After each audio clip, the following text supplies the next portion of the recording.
hanya 40% sahaja daripada golongan belia di negara kita yang mempunyai pengetahuan politik yang mencukupi. Dan hanya 25% sahaja daripada belia berminat dengan politik negara. Ini adalah statistik berdasarkan kajian yang dijalankan oleh TCLC Universiti Tunku Abdul Rahman.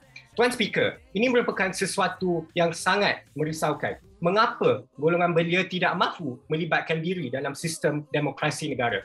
Sebabnya pada pendapat saya ialah kesedaran politik yang lemah dalam kalangan belia. Seperti yang dikatakan oleh pendebat pertama kerajaan sebentar tadi, pendidikan adalah teras utama. Silibus pendidikan di negara kita pada hari ini lebih berunsurkan sejarah politik berbanding aspek-aspek asas berkenaan pemerintahan negara. Ini menyebabkan belia kurang memahami sistem demokrasi. Ramai yang tidak menyedari betapa bernilai itu satu undi dalam pilihan raya. Dan mereka tidak faham mengapa mereka perlu mengundi pun. Tuan Speaker, dalam konteks ini, literasi politik amatlah relevan. Apakah itu literasi politik? Literasi politik bermaksud satu set kebolehan yang dimiliki oleh rakyat yang membolehkan mereka untuk mengambil bahagian dalam sistem pemerintahan negara.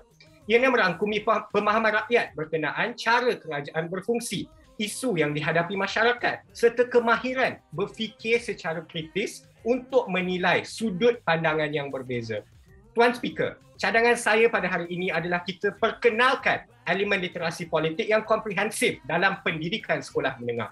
Contohnya, konsep-konsep yang perlu kita tekankan adalah seperti rule of law, pengasingan kuasa, pilihan raya serta sistem first past the post yang kita amalkan di negara kita. Dan apabila kita tekankan dan perkenalkan konsep-konsep ini, ianya bukan sahaja dibaca dan dihafal untuk dijawab dalam peperiksaan sahaja, tetapi ianya perlu didalami dan dihayati dengan sepenuhnya. Jadi bagaimana untuk kita pastikan sedemikian? Caranya, Tuan Speaker, adalah melalui yang pertama, skop pendidikan yang lebih luas. Bukan sahaja seperti yang saya katakan tadi, buku teks, peperiksaan, hafal. Tetapi ia perlu merangkumi aktiviti-aktiviti bilik darjah seperti simulasi mengundi, seperti debat berkenaan polisi, serta perbincangan di meja mesyuarat. Kedua, latihan bagi guru-guru kita untuk pastikan bahawa elemen literasi politik ini dapat disampaikan dengan berkesan kepada pelajar.